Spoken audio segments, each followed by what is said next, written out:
Hi சிண்டு, என்ன பண்ணிட்டு இருக்கீங்க? ஜூஸ் குடிக்கிறீங்களா? இது என்ன செடி? மாங்காய் செடியா? மாங்காய் வேணுமா உனக்கு? என்ன வேணும்? வெயிலுக்கு இதமா மாங்காய் செடிக்கு கீழே நல்ல ஒரு ஜூஸ் உட்காந்து குடிச்சு வான்னு போகலான்னு கேட்டான். மாங்காய் கொடுத்தாதான் நான் வருவேன், இங்கே நல்லா குளு குளுன்னு இருக்கான். அதனால வரமாட்டாரான் அவர். என்ன வேணும் சிண்டுக்கு? சிண்டுக்கு என்ன வேணும்? சிண்டுக்கு என்ன வேணும்? மாங்காய் வேணும். சிண்டு அப்பா மாங்காய் பிடுங்கிட்டு இருக்காரு.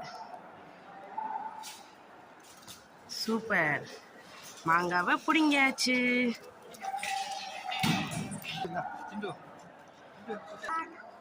சிண்டுக்காக என்ன பிடுங்கிருக்கு? மாங்காய் பிடுங்கிருக்கு.